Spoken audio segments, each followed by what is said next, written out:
గ్రంథము 38వ అధ్యాయము 21వ వచనం ఉదయకాలం కూడా మనం కొన్ని నిమిషాలు ధ్యానం చేశాము.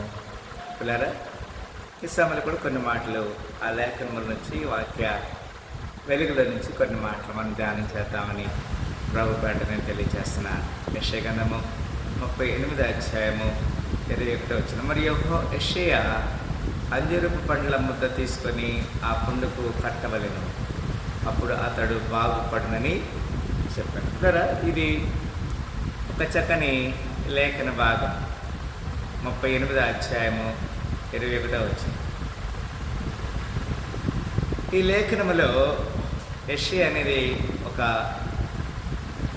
ప్రవక్త, హిజ్కియా అనేటువంటి వ్యక్తి ఒక రాజు. ఈ రాజుకి మరణకరమైన రోగం వచ్చిందని లేఖనంలో మనం చూడగలుగుతున్నాం.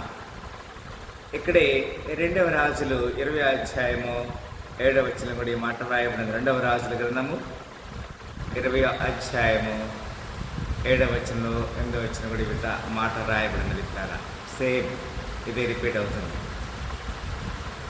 మళ్ళీ ఇది ఇక్కడే ఉంచండి. 2వ రాజులు 20వ అధ్యాయము 7-8 వచనాల. పిమ్మట యెషయా అంజూరపు పండ్ల ముద్ద తెప్పించుడని చెప్పగా వారు దాన్ని తెచ్చి కురుపు మీద వేసిన తర్వాత అతడు బాగుపడెను. 8వ వచనం. యెహోవా నన్ను స్వస్థపరచునట్టుకు నేను 3వ దినమున ఆయన మందిరమునకు ఎక్కిపోవదునను తగును సూచన ఏదని హిజ్కియా యెషయాను అడుగగా యెషయా ఇట్లా నేను. ఇది అక్కడే మొదటి వచనంలో కూడా మనం చూడగలుగుతాం. హిజ్కియా గ్రంథంకి వస్తున్నాం. మళ్ళీ మనం హిజ్కియా ఇప్పుడు మనం చూసాం కదా. యెషయా గ్రంథం మనం చూసాం. ఇప్పుడు యెషయా గ్రంథము 38వ అధ్యాయము 1వ వచనం సంవత్సరం. ఏమంటే అక్కడ హిజ్కియా గురించి మాట్లాడుతున్నాడు. ఏమంటాడు అక్కడ? ఆ దినములో హిజ్కియాకు మరణకరమైన రోగము కలగగా అంటున్నాడు. ఇక్కడ హిజ్కియాకి మరణకరమైన రోగం వచ్చినప్పుడు అక్కడ ఒక అంజూరపు ముద్దని పెడితే అతను స్వస్థపడతాడు, ఆ యొక్క గాయం మానుతుంది అనేది యెషయా ప్రవక్త చెప్పాడు. ఆ దినంలో హిజ్కియాకు మరణకరమైన రోగం కలగగా ప్రవక్త ఆమోజు కుమారుడైన యెషయా అతని ఎదుకు వచ్చి, నీవు మరణమవుచున్నావు, బతుకవు కనుక నీవు నీ ఇల్లు చక్కబెట్టుకొనమని యెహోవా సెలవిచ్చునని చెప్పాను. ఇలా కొన్నిసార్లు దేవుని మాట వినకపోతే దేవుడు ఏం చేస్తాడంటే మనల్ని లెక్క ముగిస్తాడు. అదే ఇక్కడ మాట చెప్తున్నాడు. హిజ్కియా అనేటువంటి యోధా రాజు విషయంలో జరుగుతున్న మాటని మనం చూస్తున్నాం. నీవు మరణమవుతావు, నీ ఇల్లు నీ చక్కబెట్టుకో అని చెప్పినప్పుడు హిజ్కియా ఎంతో కన్నీరు గార్చి ప్రార్థన చేశాడు. ప్రేరా అతడు తన ముఖమును గోడ తట్టు త్రిప్పుకొని, యెహోవా యథార్థ హృదయుడనై సత్యముతో నీ సన్నిధి నేను ఎట్లు నడుచుకుంటున్నావు, నీ దృష్టికి అనుకూలముగా సమస్తున్నట్లు జరిగించుతును కృపతో జ్ఞాపకం చేసుకోనమని హిజ్కియా కన్నీళ్లు విడిచుచు యెహోవాకు ప్రార్థన చేశాడు. మనము మన వ్యక్తిగత జీవితంలో కూడా దేవునికి ప్రార్థన చేయాలి. దేవుని సన్నిధిని మనము అనుభవించాలి. దేవుని సహాయం కోరాలి. ఆయన రాజు, అతనికి ఏం కొలువు లేదు. అతనికి సమస్తము సకలము కలిగి ఉన్నాయి. అతనికి ఐశ్వర్యం ఉన్నది, ఆస్తిపాస్తులు పనివారు ఉన్నారు. కానీ ప్రవక్తను పంపించి ఇంటిని చక్క చేసుకోమని చెప్పినప్పుడు అతడు కన్నీళ్లు విడిచుచు కదండి. అక్కడ ఏమంటాడు అతను?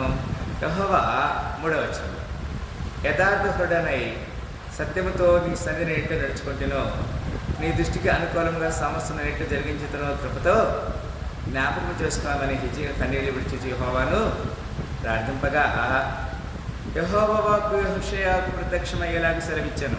5వ వచనంలో, నీవు తిరిగి హిజ్కియా వద్దకు పోయి అతనితో ఇట్లనము, నీ పితరుడైన దావీదునకు దేవుడైన యెహోవా నీకు సెలవిచ్చినదేమనగా, నీవి కన్నీళ్లు విడిచుట చూచితిని, నీ ప్రార్థన నేను అంగీకరించుతని.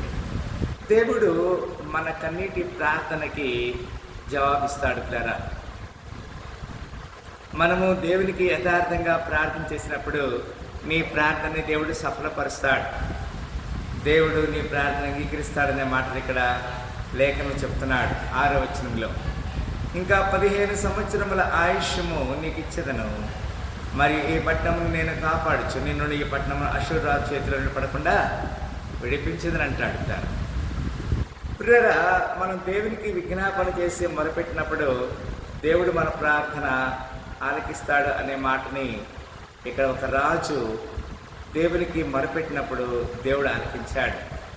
మార్కు సువార్త 7వ అధ్యాయము 33వ వచనంలో ఈ విధంగా వ్రాయబడింది. మార్కు సువార్త అంటే కొత్త నిబంధనలో ఉంటుంది కదమ్మా.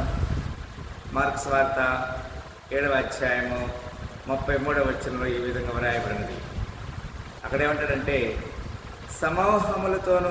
సమూహములో నుండి ఆయన వారిని ఏకాంతమునకు తోడుకొని పోయి వారి చెవులలో తన వ్రేళ్లు పెట్టి ఉమ్మ వేసి వారి నాలుక ముట్టి అంటాడు. ఇట్లరా, ఒక వ్యక్తి వినపడతలేదు, చెవిటితో ఉన్నాడు.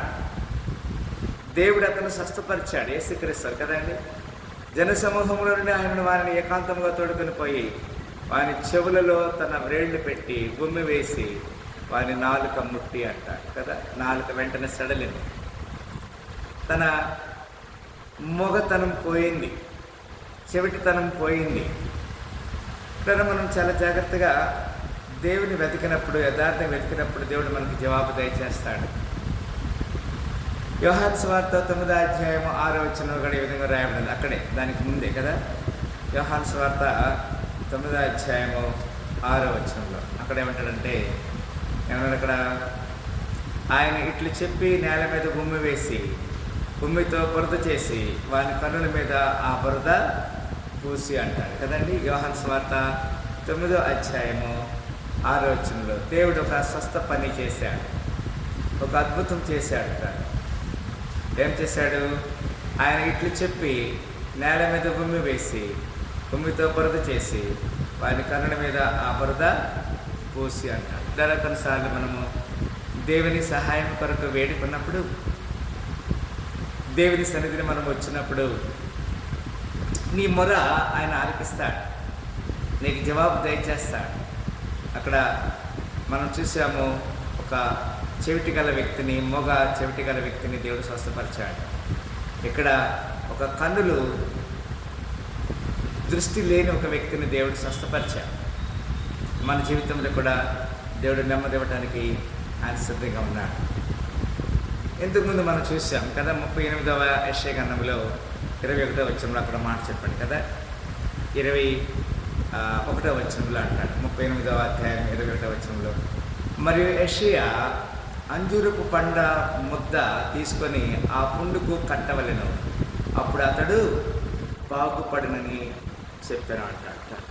కొన్నిసార్లు మనం ముట్లరా, దేవుడు చెప్పినట్లు మనం చేస్తే మన జీవితంలో నెమ్మది, సమాధానము, శాంతి దొరుకుతుంది. దేవుడు చెప్పినట్లు చేయకపోతే మన జీవితంలో ఎల్లప్పుడూ కూడా అశాంతి ఉంటుందని లేఖనంలో మనం చూస్తున్నాం. హిజ్కియా కన్నీరు కార్చి ప్రార్థన చేశాడు, దేవుడు హిజ్కియా ప్రార్థన ఆలకించాడు. నేటి మన దినముల్లో కూడా దేవుడు మన ప్రార్థనకి జవాబు ఇవ్వటానికి ఆయన సిద్ధంగా ఉన్నాడు.